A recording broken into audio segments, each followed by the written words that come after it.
What I'm going to do today is to give a very broad overview of China's domestic scene. This is a boatload to cover in itself, and so I'm going to talk fast and take chances, but I hope to cover at least some basics about foreign policy in a quick slideshow I'm going to show you in a couple of minutes. And I hope that if you have questions about foreign policy or US-China relations, you'll feel free to bring those up in Q&A. What I'm going to talk about largely is rule under China's leader Xi Jinping, who has accumulated more power than anyone since Mao Zedong, and done some amazing things, but also given new meaning to the term autocracy and dictatorship in China.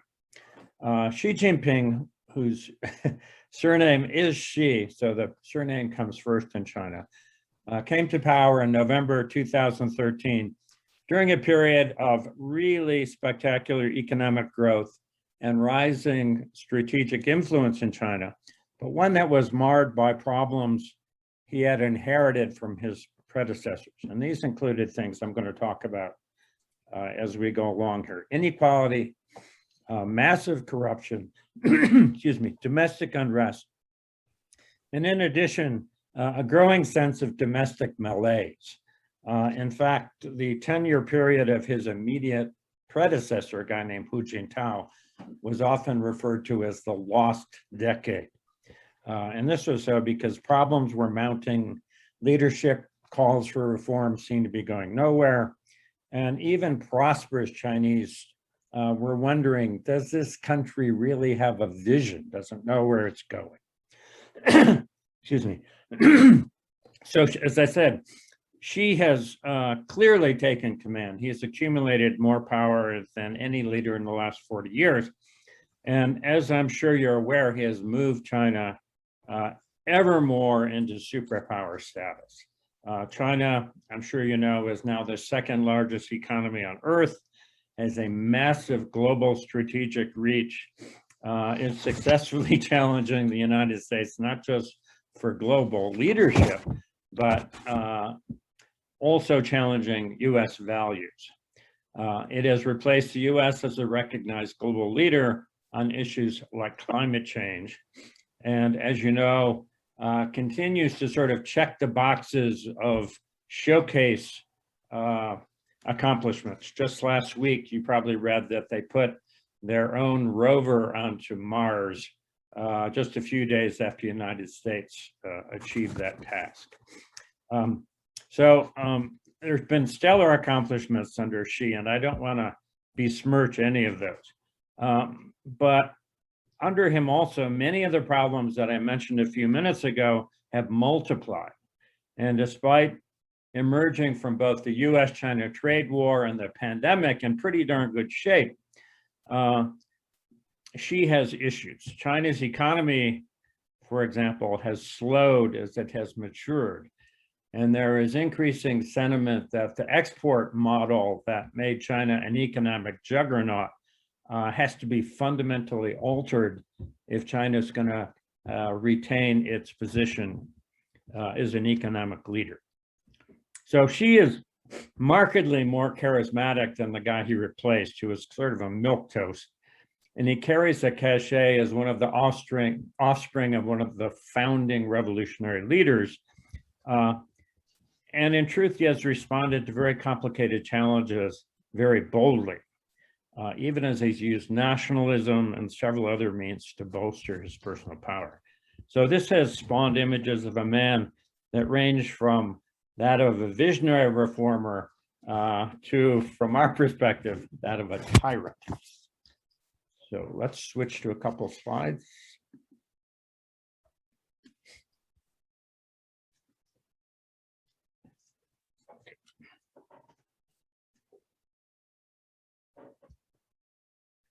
Hang on, please. There we go. All right. So part and parcel of Xi's consolidation of power is that he has, unlike even Deng Xiaoping, he's tried to make himself an icon like Mao himself. Deng Xiaoping, although he was unquestioned leader, refused to do all the doodads, never put his portrait up in Tiananmen Square, never tried to create a cult of personality, but she has done that. And so everywhere you go in China, there are things like this that not only glorify him, but make the obvious parallel to the great man, Mao Zedong. These are all Western images, but they suggest his ambition. So here he's carting off the portrait of Mao and putting up Xi. There was a recent election in which this cartoon obviously shows there was only one choice. This is a depiction of him with a dragon in his lap. The dragon represents the imperial throne in China. So this is a hit on him that he's becoming a new emperor. This one is kind of obvious. One of the things that's interesting about Xi is that he seems to have an incredibly thin skin. And these, I just noted some of the things that were banned from the internet in China after Xi Jinping declared himself essentially leader for life.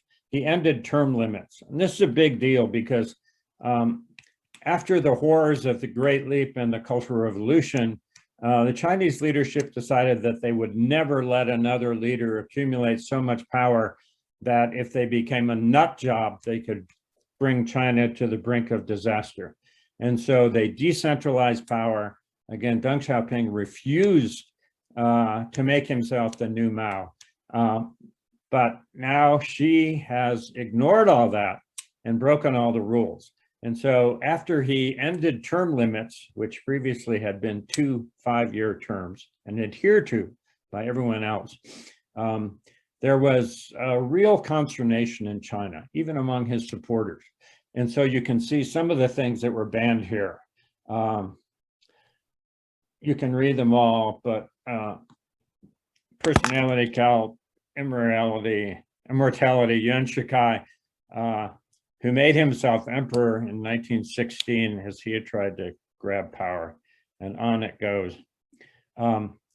He's so prickly that when he met with Obama, this little picture started showing up, and he was so offended that Winnie the Pooh is now banned on Chinese internet. And this is an odd one because people were trying to be obscure and put N as more than 2. In other words, more than 2 terms. And even that was sought out and banned.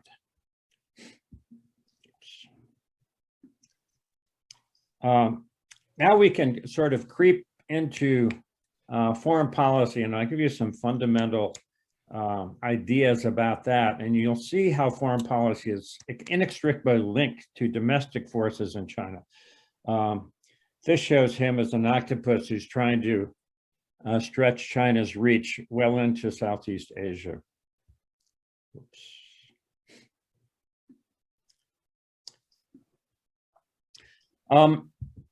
China has violated umpteen agreements with its neighbors. This space in here, you can see China on the top, Vietnam here, the Philippines, and so forth. This area contains a number, actually hundreds and hundreds of islands that are claimed by 9 different countries. And they are claimed because of strategic location, but also because many of them are thought to have rich oil deposits as well as mineral deposits. And although China has formally agreed, along with its other 8 neighbors, not to aggress, not to make claims, and to basically share all this space, they've routinely violated that. These dots here, it's called the 9-dash line or the cow's tongue. This shows that China has unilaterally gone out and claimed this entire area as their own, citing very bogus historical forces. Part of what they have done that has been very upsetting to their neighbors, and you probably read about, is they've taken previously uninhabited and useless, apparently useless atolls, islands, and they have fortified them. All of this is in violation of every agreement China has made. There's another one. So you've seen that. This is very sophisticated stuff, right? It's not just putting a few troops, it's building missile silos, setting up military airports, bays for military ships, and so forth. So why is China doing this? They're doing it in part because they're feeling their oats, and as most countries who feel their oats, they're becoming expansionist. But the Chinese justify it, and I think, in ways that make some sense. China lives and dies on its exports, right? So all of these, it has to send goods and receive goods through a space here that they have fortified. And one of the things that really makes China nervous is having to depend on the United States as sort of the policeman for South and Southeast Asia. This is the Strait of Malacca, which is a thin choke point through which almost all of the goods that come to and from China must pass. It is so narrow that if a ship, it's like the Suez Canal, that if a ship goes sideways, it can block this whole flow of traffic. And so it can be very easily shut down if the United States ever chooses to do that. So that makes China paranoid. So in response to that, they've not only fortified every island they can get their hands on, but they've also created what is known as the string of pearls. You see the blue line here, it's oil shipping routes. Oil is absolutely vital to China also. So what they've tried to do is to parallel this entire sea route with possessions that they control one way or another. And one way they try to control it is by creating what is known as the One Belt, One Road initiative, where they have invested $1 trillion not only into creating infrastructures along the land through here that goes all the way to Europe, but in creating agreements that make these countries along this route beholden to them. So they've, for example, in Sri Lanka, they created a very sophisticated port, but on terms under which if these loans that China has given are not repaid, China takes possession. And so in Sri Lanka, that has happened. They now control that port themselves.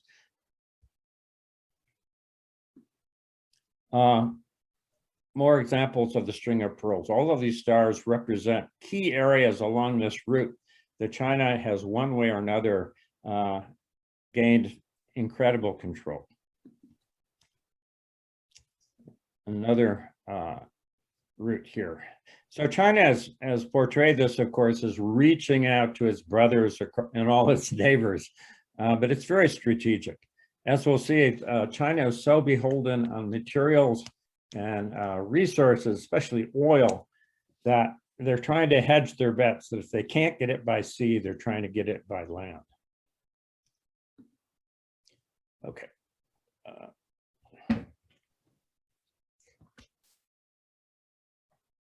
You can just ask them if they can see. Do they? You might want to just make sure that they don't see the PowerPoint anymore. Okay. So for you, the PowerPoint is gone, right? It's off. All right, great. So let's get back to Xi, and I'll eventually return to the link between domestic and foreign policy. So it's clear that what can be seen as take charge leadership, and really a source of pride for many Chinese, can be seen as very dangerous to people like us, right? I mean, as we watch China expand its strategic influence all the way into Africa, it makes us nervous, and rightly so. And I think especially at a time when during the last administration, we pretty much withdrew from foreign involvement and sort of began to trash all of the alliance structure that we had used to sort of counter China. Okay, so I talked about the huge accumulation of power that Xi Jinping has succeeded in gathering. And that's really the central theme of what I'm going to do for the rest of the talk, because he's used that power to try to address very, very challenging problems. And so I'll talk about those problems and the extent to which he's been successful in dealing with it. But first, I want to talk about the many ways he has made himself the most powerful man almost in Chinese history. So one of the first things he did, he came to power, as I mentioned, in 2013. And the very next year, 2014, he broke all precedent by creating centralized agencies whereby he controlled not only all domestic agencies, but also all foreign policy through a new Security Council. No less significantly, he launched a very harsh anti-corruption campaign that has been going on ever since. And as I'll talk about in a few minutes, this is very important because it was an absolutely egregious problem in China, but he has used the anti-corruption campaign to eliminate any source of potential opposition. So it's both broad and very deep. He's gone after people that others would have been so afraid. Basically, he took down China's equivalent of J. Edgar Hoover, something everyone thought was going to be impossible. As I mentioned, he's also very consciously moved to create a cult of personality. Again, there's Xi Jinping everything when you go to China. Plates, anything for the home. And everyone is encouraged to have his picture up as they did that of Mao Zedong. He's also formalized his position in the Chinese Constitution as being a part of a pantheon that includes only Deng Xiaoping and Mao Zedong, and has come up with Xi Jinping thought to parallel Mao Zedong thought and all this stuff. As I just mentioned, he's eliminated term limits. He has used sort of a toxic neo-nationalism along with a ruthless suppression of dissent. And the neo-nationalism, part of it is a natural byproduct of China's accomplishments, right? People are proud, but he has done everything he can to whip Chinese into this sense of super patriotism, right? And he's done it in part by making China the victim. So he has, for example, dredged up old hatreds of Japan. As you know, Japan did horrible things in China during World War II. And it's a sword that they keep ripping the scab, right? So it's very easy to bring up these old hatreds of Japan on a moment's notice, where they throw up these dramas on TV with these guys in mustaches doing horrible things to the Chinese. But they've also made China a victim of what is called the century of humiliation. And that refers to the period of colonization beginning in the 1840s, where the Europeans and the United States basically went in and created economic colonies. So there's certainly truth to this, but dragging on this stuff up after decades and decades and decades and decades, after which China has become a powerful country, is very artificial, but it's very useful. And so virtually not just any normal policy to sort of contain China's expansion, but any criticism of China, they jump on as being, they're trying to deny us our place, our rightful place in Asia, and recontain us, right? So bring up this Cold War stuff. So this nationalism is very, very effective in China. I mean, people are prickly. You know, I worked in China for 40 years. I had great friends there. And by the end, they just didn't want to hear me give what I thought was a very balanced presentation, where I criticized the United States. And I said, well, you know, China has problems too. And they'd be licking their lips about the criticisms of the United States, but they had grown absolutely intolerant of anything negative I said about China. I mean, in the old days, they'd say, yeah, you're right. You're right. So a lot has changed. So my farewell tour, I basically said, remember all those things you hated us for, you know, being assholes and arrogant and so forth. Well, if you didn't like that, don't do that yourself. All right. Didn't work. Okay. So as well as using neo-nationalism, she has done more to undercut free expression and human rights than any leader since Mao Zedong, certainly. The unfortunate poster child, of which I know you're well aware, is what China's doing in Xinjiang, in the far west, which contains a very large population of Muslims named Uyghurs. This repression is culminated, as you well know, by a draconian move to imprison and basically brainwash up to 1 million Uyghurs. They're ostensibly work education camps, but what they do is to try to strip them of their identity, culture, and religious commitment. And under one definition, this is indeed genocide. You're trying to remove the identification and the personality and the character of a whole population group. And as part of this, China has also launched an unprecedented effort to target the young Uyghur population, in part by sending hundreds of thousands to boarding schools. This has been framed as providing special economic opportunities to an underprivileged minority. But it really is an effort to reprogram these kids into Han Chinese by restricting all contact with their parents and other relatives, insisting they use only Chinese, and creating a narrative in which Islam and other aspects of Uyghur culture are deemed primitive and uncivilized. And of course, whenever we are not on the moral high ground here, because whenever we criticize them for doing this sort of thing, they say, can we talk about Native American schools, please? Right. And finally, you may have read a recent report in the New York Times about how China is freaking about its low birth rate. It is concerned because there are too few young people to take care of a very large population of elderly. But they also believe now, as other economists do, that you need a very large young population to foster economic growth. And so at a time when China is freaking about that, they are using draconian means, including sterilization, forced sterilization, to limit the growth of population among the Uyghurs. So this is a very bad scene.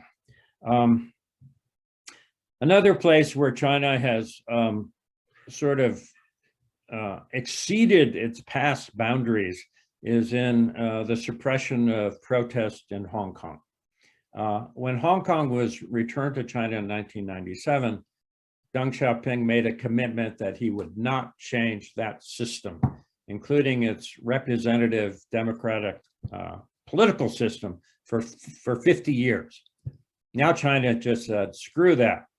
And as you've probably read in the papers over many months, they have not only eliminated all protests, but now they've gone after virtually every moderate reformer, jailing them often on bogus charges. And essentially they've done this under this incredibly vague Security Act that lets them do anything they want. Whenever they perceive a threat, that's illegal. And unfortunately, Xinjiang and Hong Kong are simply the worst examples of draconian rule under Xi. And tellingly, just 2-3 years ago, for the first time ever, and very uniquely, China began to spend more for domestic security than it does for national defense. That tells you something. Human Rights Watch, in a recent report, I think nailed it by saying, quote, under President Xi Jinping, the Chinese government and Communist Party have unleashed the harshest campaign of politically motivated investigations, detentions, and sentencing in the past decade, marking a sharp turn toward intolerance of criticism. And I think that remains depressingly true today. So there are a lot of parts of this campaign to suppress human rights. One of them has been a campaign to jail all of China's prominent human rights lawyers. And the main goal of these human rights lawyers was to use Chinese law against the party to make sure that the party didn't violate its own laws by suppressing people on birth control and things like that. Virtually all of them have been disbarred, jailed, or worse. You may remember a few years ago, a guy named Liu Xiaobo, who had the nerve to call for democracy in China and won the Nobel Peace Prize for it, was jailed for about the fourth time. And in jail, he fell gravely ill. And well, not only was he denied the right to go get his Nobel Prize, but when he was dying in prison as a very young man, his wife was denied the right to visit him. So this is the level that we're still at. Beginning in 2014, the year after Xi Jinping came to power, the government also improved much tighter controls on the already limited space for media, internet, academic freedom, and cultural expression. Part of this was the arrest and humiliation of almost all of China's most influential bloggers, right? Internet is very big in China. There are a lot of people who had real influence, and a lot of them weren't even political. But anyone who was popular enough to potentially criticize the government was eliminated. A lot of them were brought up on television to make confessions to bogus crimes, many of them tearfully so. At the same time, Xi has moved to cut off virtually all non-Chinese social media apps. I'm sure some of your favorites are here. Instagram, Facebook, Twitter, Gmail are all inaccessible in China. The only thing that both Americans and Chinese can use really is something called WeChat, and that is absolutely censored and investigated. So if you say peep on WeChat, you go away. A 2017 internet security law mandates that all internet platforms are responsible for their own security or they will be shut down. And so these guys are so paranoid that they have become the police. Also in China, there's no such thing as an anonymous social media comment. All people must register with their platform and identify themselves with a special ID card every time they get online. So if you say something, they know who says it.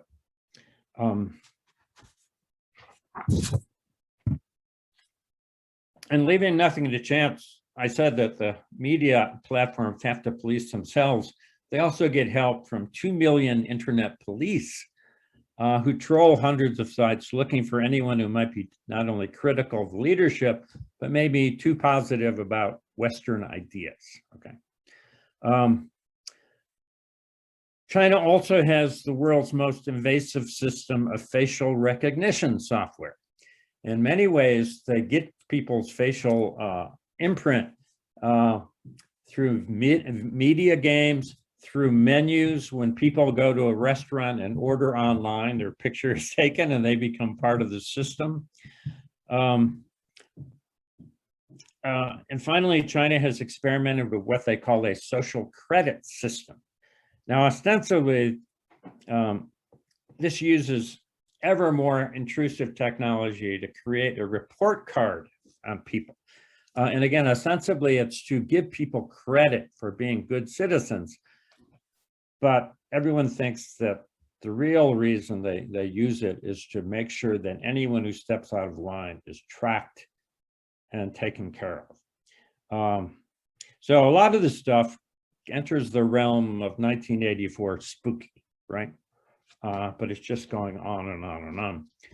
Not surprisingly, China has also created a new system of censorship in their schools and universities. Chinese universities used to use exactly the same books that we did in the good days of more limited freedom, especially in political science. Oftentimes we use identical books. Now everything is censored. And among the things that are most targeted are what are called 7 perils.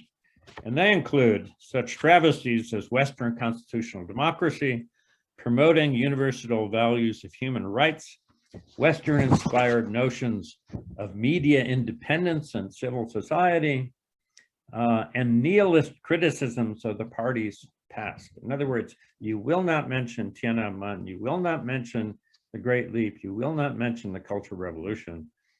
And they've made sure that, and any professor who does these things is out, all right?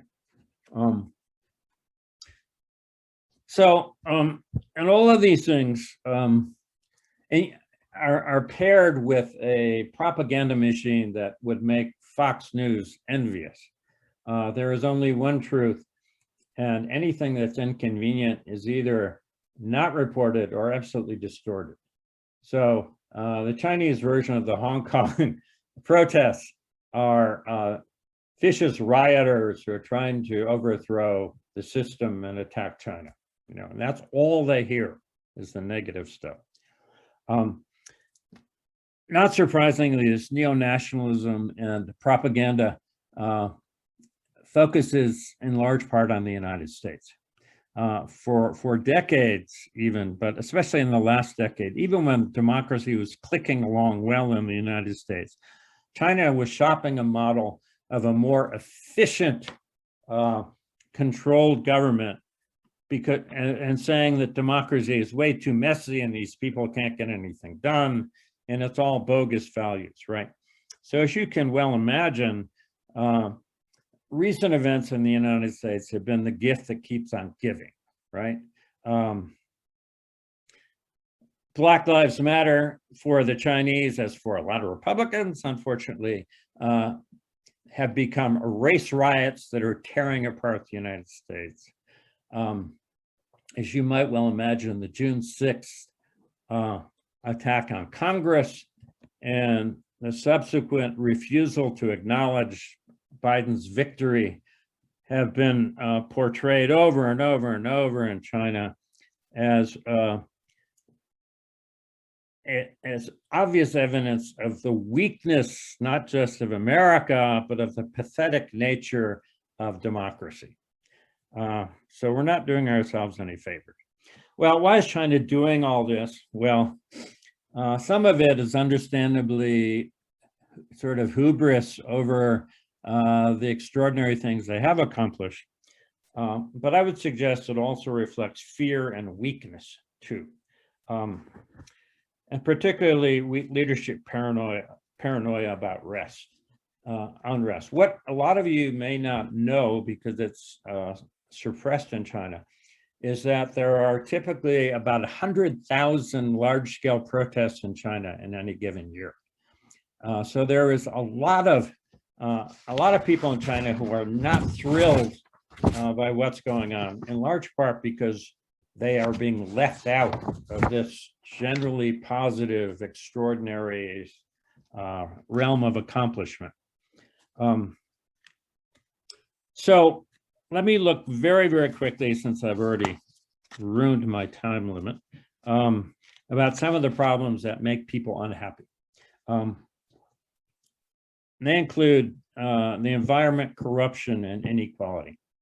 So let me talk about the environment first in very quick terms. China has been poisoning itself for decades. And it goes back most directly to the fact that Jobs, jobs, jobs, jobs. After Tiananmen, the party got incredibly spooked, as you might imagine. And they made a devil's bargain, basically, that you guys stay off the streets and we will improve your economic situation.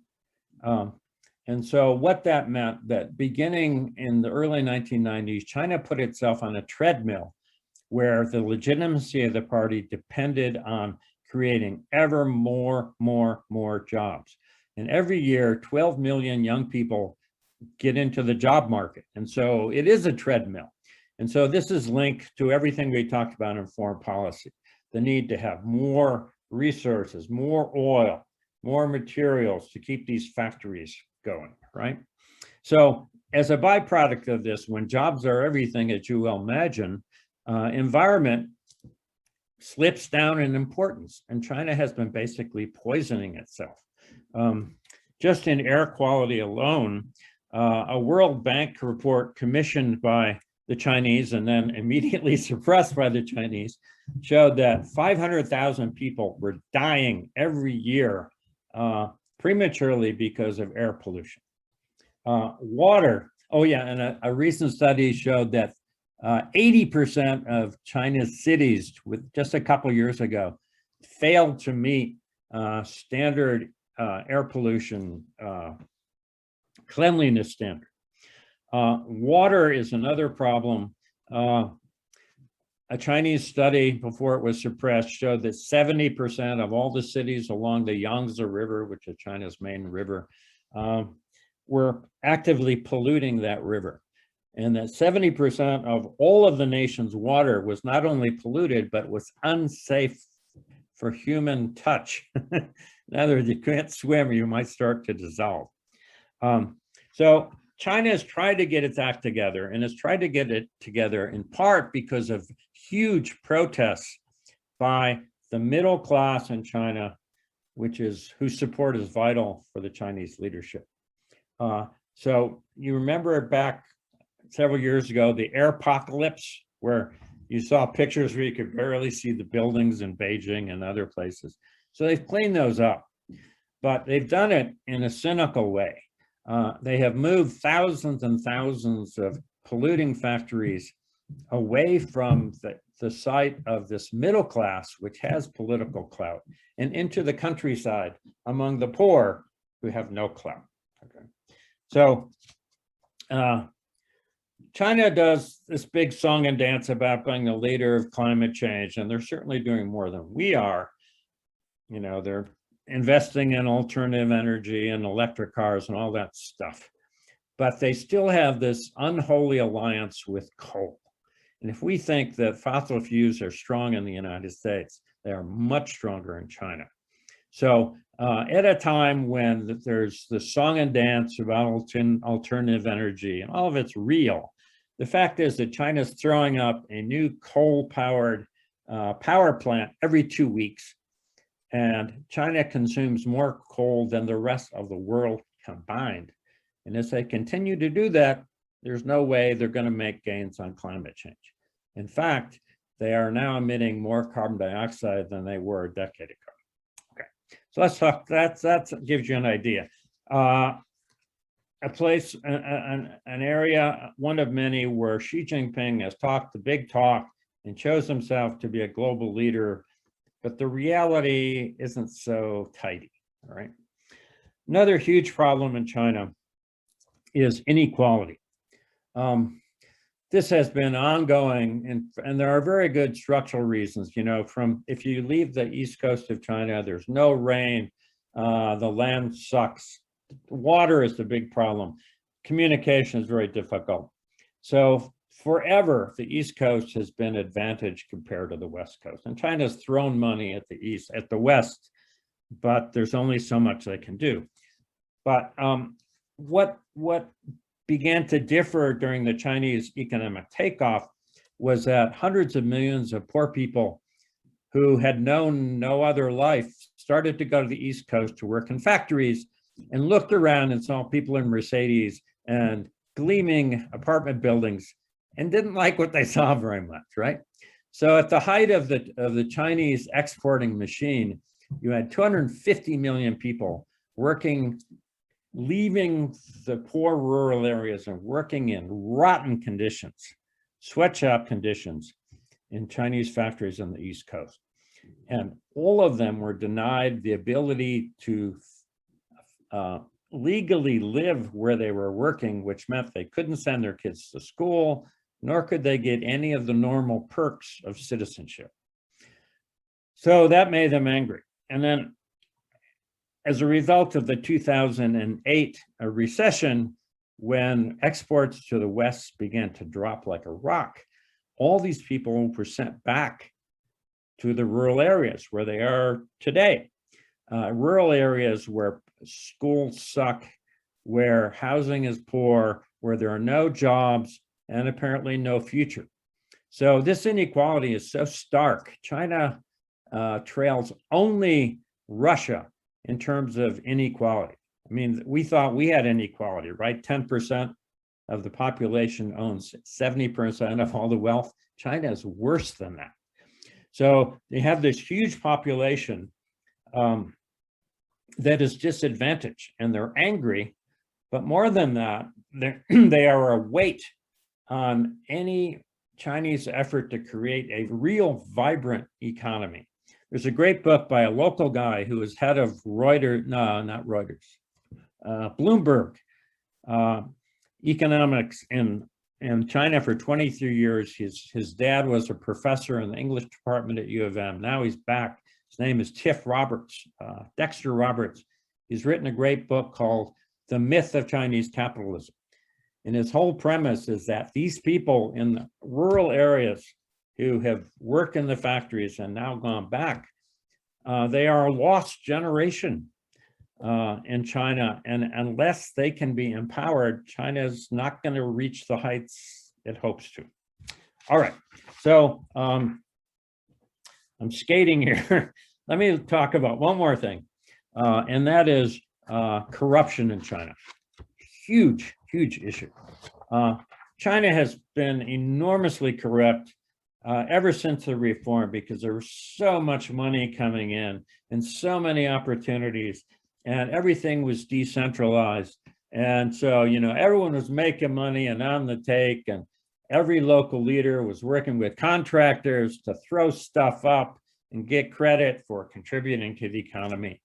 And it was a horrible problem because it was so inefficient, but also because it was making these poor people angry. I mean, right? Understandably so. When they see corruption everywhere, when they barely have 2 UN to put together, it made them incensed. And so Xi Jinping made this his signature issue, that he and he alone was going to wipe out corruption.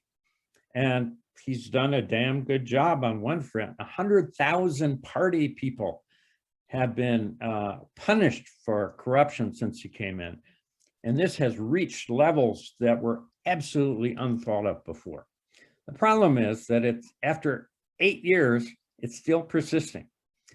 Just the other week, I think maybe even last week, there was this news of an arrest of this guy who was head of one of China's leading banks, who had taken $277 million in bribes and kept 30 million in cash in his apartment. So the good news is that they arrested him. The bad news is that this kind of stuff is still going on. And the accumulated cost to China, one study showed that $1.25 trillion has been lost just in obvious graft, okay? So this is especially important politically, because it is not only the featured reform that for which Xi is responsible, but it is really a test of the Chinese autocratic system. So why do I say that? How do we deal with corruption in the United States? Through free media, shining a light on the problem, you know, not just the media, but anyone can be a whistleblower, And so we depend on citizenry to have the freedom to point out things that are going badly, and then we punish it. So China's changed that dynamic. China has already successfully challenged the old political science belief that if you create a middle-class civil society, that you will inevitably move toward democracy. That hasn't happened in China. The only place really that, I mean, they're the poster child for you can be rich and still be autocratic, right? So China is now saying, no, no, no, we don't need democracy to stamp out corruption. We will do it ourselves. And so they've depended on the party to punish other people in the party for corruption. And so in essence, they've created a system where the foxes are watching the hen house, right? And if this doesn't work, it's a real problem for Xi. So one of the things that is ironic is that in crushing corruption, or at least a lot of it, it's had a profound impact on how the economy in China works. One of the things that they've discovered is that China maybe needs corruption as a lubricant. That if you can't make money on something, why do it? And the way people used to make money was by having a little on the side, you know? So it's very clear that there's been sort of a passive resistance politically and economically in China, where they said, well, if you don't want corruption and you're trying to make our lives miserable, maybe we won't do so much. And so the party now is trying to threaten people. You go back, you create good stuff without being corrupt. And a lot of people say, no, I don't think so. So it's sort of, the jury's still out. So bottom line, let me just end this and give a couple minutes for questions. Xi Jinping has done amazing things. I mean, it's undeniable. But he also created such a high bar for himself by saying, you give me all this power and I will eliminate all these problems. And he hasn't eliminated a lot of the problems. And so people are starting to wonder. So he started to act like a politician. You're going to crush vested interests? Oh, maybe you can, right? So there's no way in the world, having suppressed all possible dissent, that Xi Jinping is going to get tossed, I don't think. But maybe the real danger is that in crushing all alternative power bases, if something happens to Xi, he gets sick, he dies, you know, some nut shoots him, what happens? And I think if that is the case, then we're going to see a long period of uncertainty and potential tumult in China. But for now, I think we're just going to go ahead with China being the poster child for an autocratic system. And they're going to say, look, we're the guys who get things done, unlike the United States. All right, I'm done. Thank you very much. Questions, please. Barry, thank you. Lee. Thank you for a very encompassing, provocative talk. You've covered a lot of things. I have never understood the apparent reverence for Mao in consideration of the multitude of significant failures that he led China through.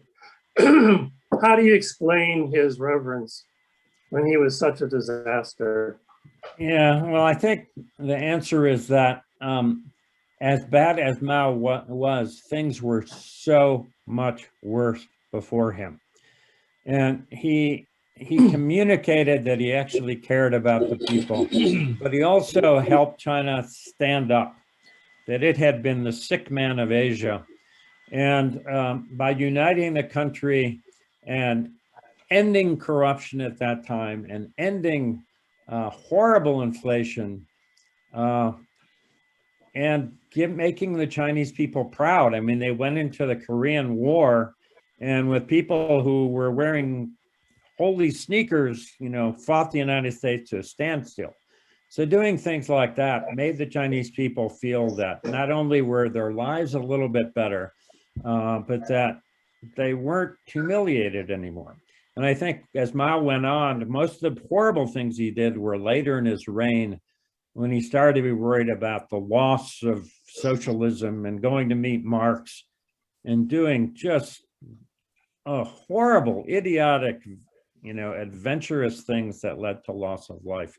So I think in retrospect, a lot of people at the end were thrilled to death when Mao finally died and Deng Xiaoping came in and changed things. But now there's this nostalgia, right? It's like Mr. Christopher medals in our cars. They have Mao medals, but it's sort of on a different level, of things were so good back then. I still remember those songs. But that's a great question, because he did probably more damage than anyone outside of Stalin. Gary Hughes? Good morning, Terry. Thank you again for your presentation. Sure. Terry, I know COVID closed the tourism trade for China. Will that come back? And why would anyone, with all of this picture you painted, why would they want to go to China? Well, it's a cool place. I'm glad you asked about COVID, because I had to cut that in my remarks. This is one case where propaganda is uber alles, right? We know, and the Chinese know, that Xi Jinping really screwed up the initial approach to COVID, right? I mean, he had challenges in that the minute it hit, 100 million people started traveling because of Chinese New Year. So that's a tough challenge. But that a week after COVID had hit Wuhan, they had a city gathering of 40,000 people at one dinner. And they didn't stop that. And she knew about it. So he screwed up. But being an autocrat has its advantages. And he was able to close that sucker down with draconian means, and it worked, right? So within 6 months of the outbreak, Chinese life was returned to normal. I mean, no restrictions, basically. We know this from Peter Hessler, who's a great American writer who's back in China. And now the fiction is that, forget about those early missteps. We were the one country to dominate this virus, right? And oh, by the way, the virus came to China by the United States. So I reject your reality and replace it with my own, and it has worked. So why go back to China? I don't know. I've had it with China. Again, I spent my whole life working in China. My daughter's from China, but I'm sick of China. But it's a cool place, and if it's much safer than a lot of other places, I would go.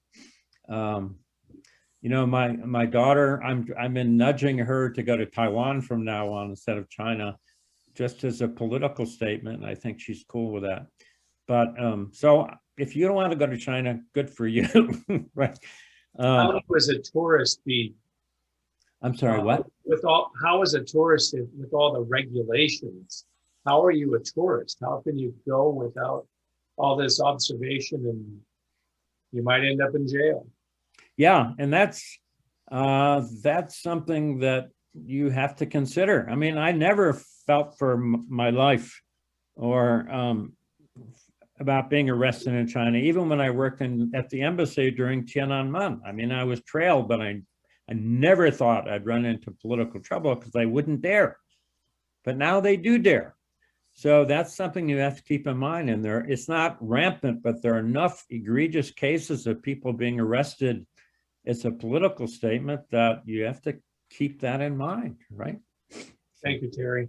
Maritza? Thank you so much, Terry. My husband, who travels to China for business, has a question for you. I was wondering about does the kind of the city-state of Macau still have any autonomy, or is it being gobbled up by China as well right now? Well, it has autonomy as a mob city. It has become bigger than Vegas. right? That the gambling industry is making so much money that I don't even think people talk about politics. I mean, it's all run as a syndicate, and it has a very low population, right? But it is a mecca for tourism in China and makes oodles and oodles of money for everybody. So when I think of China, I don't really think of Macau, to tell you the truth, because it's so artificial, right? Yeah. I mean, unlike Hong Kong, which I see as an organic place with its own personality, but Macau has just become like a meme. Larry Owens? Can you hear me? Yep. Yeah. Okay. Nope. Can't hear you, Larry. Now we can't. I'm interested in your comment on Taiwan. What do you think is the future of Taiwan with the stance of China now? Man, yeah, great question. It makes me nervous. It really makes me nervous. As you know, China has become more and more belligerent vis-a-vis Taiwan. This all goes back to a compromise when we recognized China that, excuse me, I screwed up, that there is only one China and Taiwan is part of China. So both sides could agree to that. And so for years and years, for decades really, someone in China would come out and say, we reaffirm the right to invade Taiwan. And when I worked in the CIA, I was a media analyst there. Every year, some young new officer would say, oh my God, they said they're going to invade Taiwan. And then there'd be all these warning meetings and everyone would be panicked. And we'd say, yes, they say that every year. They don't mean it. It's a low level source, forget it. So all that has changed. Now they do mean it. And so the only thing that we can hang our hat on is that it would be absolutely stupid for China to invade Taiwan. But I'm less confident that they won't be stupid. And I think that Taiwan has skated a very narrow road here where they've provoked China, but not provoked them enough that they might do something idiotic. So if Taiwan were to declare independence instead of de facto independence, I think China would invade, despite the fact it's stupid. And one of the things that troubles me is that China now has the capacity to close down the US communication system. And so they could easily blockade Taiwan or attack and have it a fait accompli. By the time all our systems are online, say, okay, what are you going to do? Right? So again, I'm really nervous. And I just hope that the blow that it would cause for not just prestige, but for trade and China's prosperity would keep them from doing it. But Wolf? wish I could be more confident. Yeah. So follow-up question, Terry, do you think, in your opinion, the US would come to the defense of Taiwan and risk a major war? We've had a policy called constructive ambiguity. Right. And that keep them from knowing what we're going to do. And that was easy because we don't know what we're going to do, right? I don't think we would. And a lot depends on the administration, right? I certainly think that President Trump wouldn't have done anything. But, you know, what are you going to do if it's a fait accompli? Do you drag your own country into a devastating war? And I'd have to lean toward we will not do anything. I mean, we tried the most devastating set of sanctions one has ever seen, but I don't think it'll do much. And it certainly won't be a tit for tat response.